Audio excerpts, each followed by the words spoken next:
What's up, YouTubers? It's Dick here, and I'm alive. It's been a very long time since I last posted, and as you can tell, the setting is a little bit different now. I'm bald, so I look completely different. I'm bald. My eyebrows are gone, and it's because I just got done ordaining as a Buddhist monk here in Thailand at Phra Dhammakaya. And people have been asking me why did you leave everything behind in California, your life behind, to become a Buddhist monk? And for me, the answer is fairly simple. In my world, I feel like I have everything. In the physical world, I have everything. According to the Western standards, I'm educated. I have a master's degree. I have my own business called True Nature Counseling Center. I work for an agency where I'm the lead therapist. I train therapists. I travel around to do speaking gigs. I work as a professional dancer, modern dancer. I do hip hop. I also do ballet. I have my own car. I own my own home. I have a lot of friends, and I have good health. I'm in shape. So again, according to Western standards, I made it. I have everything. But for me, it's so what? The question that keeps me going is, if you were to die tomorrow, so what? What impact did you have on this world? What impact are you making on this world? And everything that I worked so hard for, I can't take the money, the car, the fame, anything. I can't take that. So for me, I wanted to get quiet. I wanted to detach from the physical world and develop my inner world. To me, that's more important.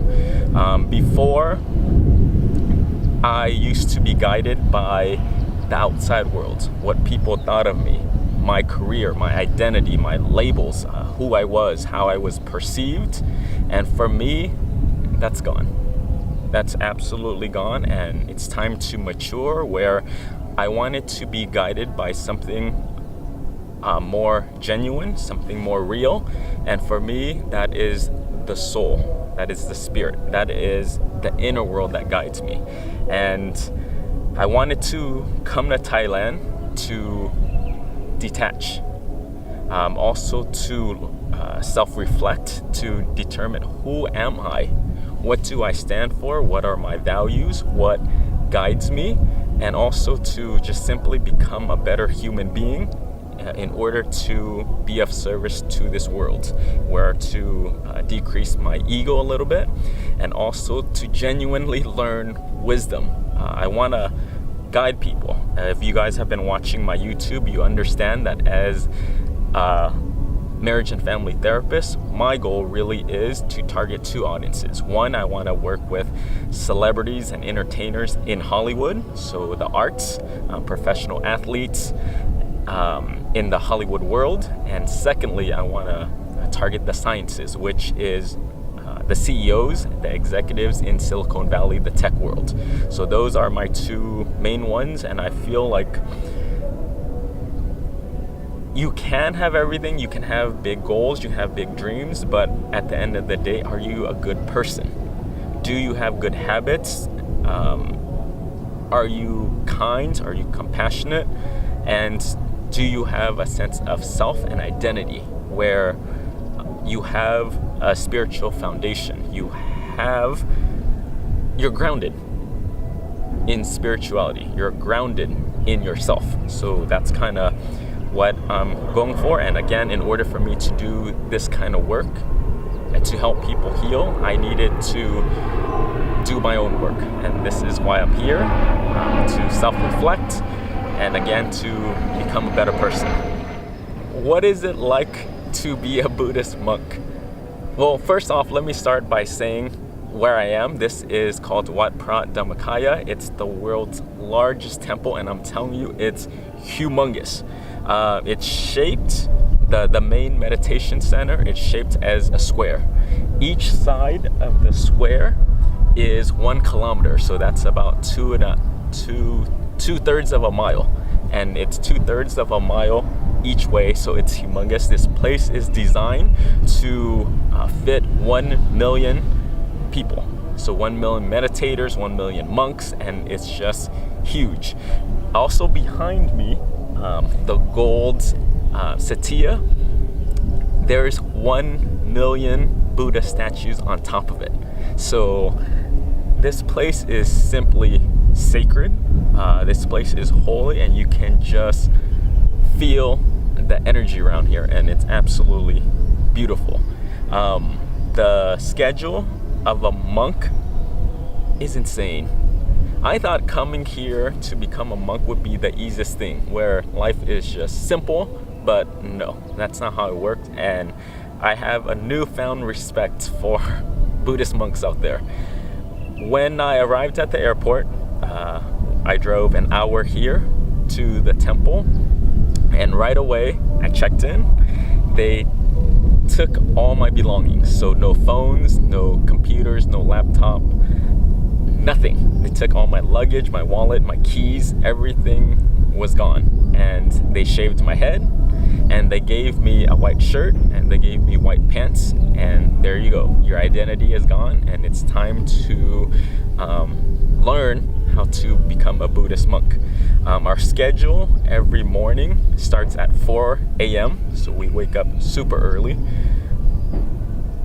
The ground that we sleep on, it's insane. We're simply sleeping on a yoga mat. It's this thin, and we have, what do we have? A blanket, and then we have another blanket that we use as a pillow, and that's it. So I'm used to the comforts of my home, where my bed is nice, it's big, it's comfortable, but this, nope. What they're teaching you is how to detach from worldly things and just really getting back to the basics. Sleeping is for sleep.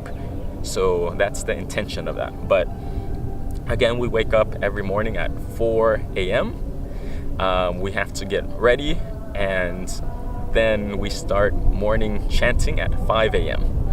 We do morning chanting for about maybe half an hour, and then we meditate for another half an hour. And then after that, at 6 o'clock, we do our chores. That includes cleaning the toilet, being on the laundry team, so you're doing laundry for everyone. You can be on the food team, where you help get breakfast and lunch ready. And also cleaning the meditation hall. So those are some of the chores that we do. By 7 a.m. we have breakfast, so that's super early. After that, we have then our second morning chanting. After that, we have our second morning meditation. So we're meditating each time about an hour, 45 minutes to an hour.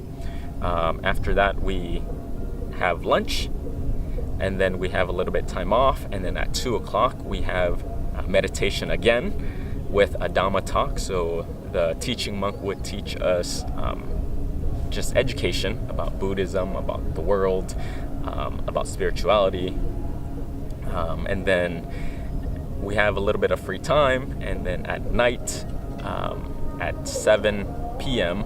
then we have evening chanting, and then a Dhamma talk, and then meditation again. The schedule has been super difficult because all you're doing is you're eating breakfast and lunch by noon, and after that you're done. The reason for that is, as a Buddhist monk, you're not using so much energy. Most of the time is through meditation, being mindful, doing your chores, and so you don't need to consume that much. But overall, my experience is amazing. Each day, 24 hours felt like a week, at times a month. It's strange because time just completely stopped.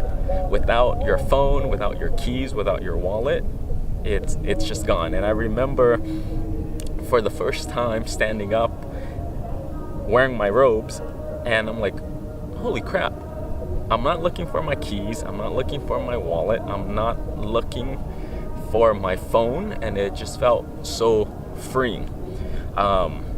One of the difference being in a monastery being in a temple is the conversation is different. It's weird how in the Western world, when we meet someone, the first thing we always ask is, who are you? What do you do? Where do you live? Those kind of questions. But in the temple, the questions were different. The questions were, how's your meditation? What good did you do today? What's your plan for the future? But they really asked questions that had more depth to it, and it's not surfacey. Your identity, what you do in the physical world, it really doesn't matter. How much money do you have? Who cares? Who gives a damn? They're not interested in that. But what they really want to know is, how are you going to improve yourself? How do you want to become a better man? What's the good that you did today? So again, these are really different questions. So why is meditation important? In the monastery, we meditated a lot. It's funny, in the Western world, we would do, 5-minute meditation, but no. When you come here, each session is about an hour, sometimes an hour and 20 minutes, and they do not sugarcoat it. If you have never meditated, if you're an experienced meditator, no, it doesn't matter. We're meditating for long sessions, and you're gonna get used to it. But each day we would meditate around 3 to maybe 5 to 6 hours. So it was a lot of time. Meditation is probably the most important thing ever. The analogy that they taught us is just like showering. For the physical body, we know how to clean the physical body, and that's through showering, and we do that on a daily basis without people even telling us. It's been a habit of ours where we can't even sleep because it feels so dirty and you just need a chance to shower.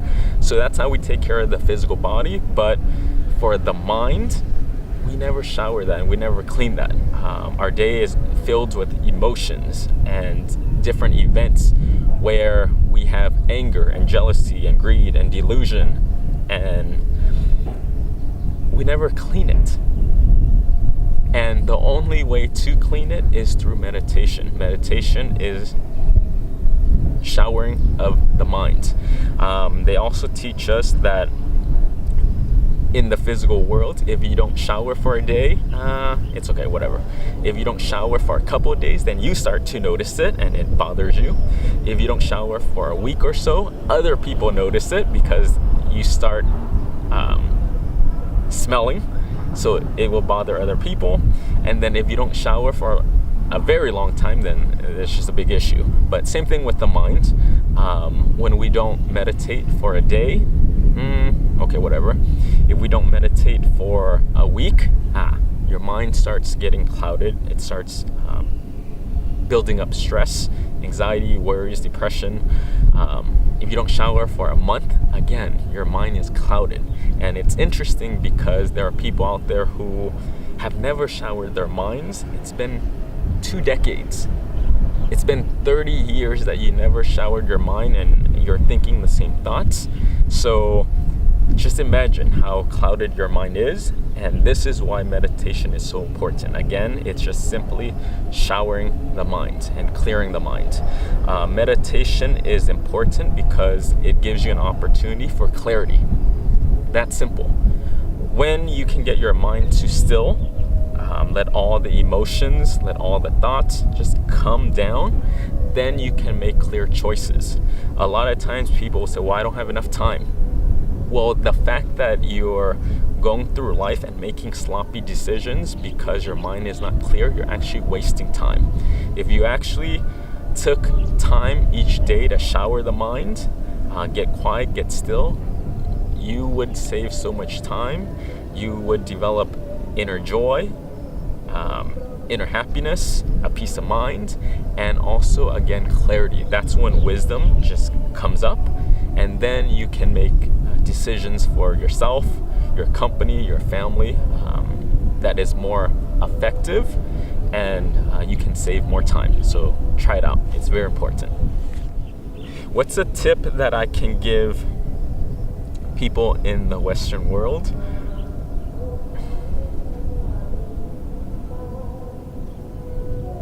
The tip really would be to develop a spiritual practice.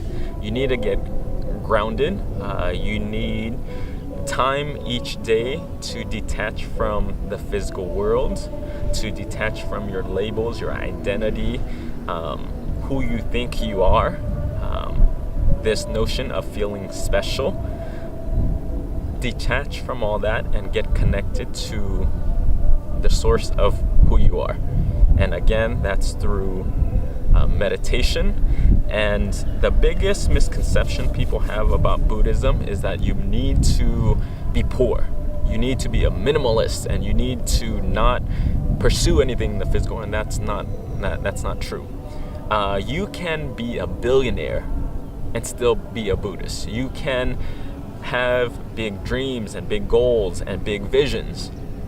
That's not the issue. You can have a mansion. That's not the issue. You can have private planes and private jets. Again, that's not the issue. But the issue is, are you a good person? And are you contributing to make this world a better place? You can be a billionaire but be an asshole, versus be a billionaire and be kind and compassionate and help those around you.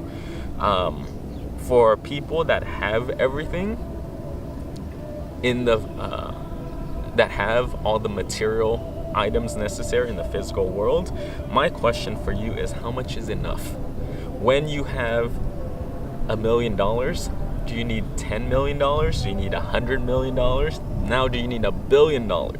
Do you need more clothes? Do you need more friends? Do you need more likes and followers? And like, when is enough enough? And again, at the end of the day, when you die, you can't take in any of that. So my question to you would be or my challenge to you is really to see, what do you want to leave behind? And also, what are your values?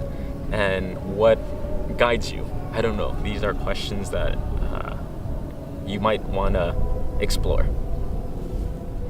Yeah, so again, I just want to say thank you to everyone for following me on my journey. Again, I'm an introvert. I'm very private, but doing these YouTube series, sharing my life, sharing my journey has been amazing. I really do want to do more meditation videos, and again, I just came here to Thailand to develop myself, to be authentic, to have substance, and the rest of the time now is I want to give back to you guys. Traveling around the world, do meditation video, teaching you guys of pursue you, dream big, but at the same time be grounded. And the way to do that is through meditation, and I'm going to guide you guys through every step of the way. If you have a suggestion of where you want me to travel to meditate, feel free to comment below, send me your ideas, topics that you guys have. Again, this channel is for you guys, and I want to learn and grow with you guys, and let's do this together. But happy meditating, and let's do this. It's gonna be a fun and exciting journey, and continue to subscribe and follow me and share this with your friends. So thank you.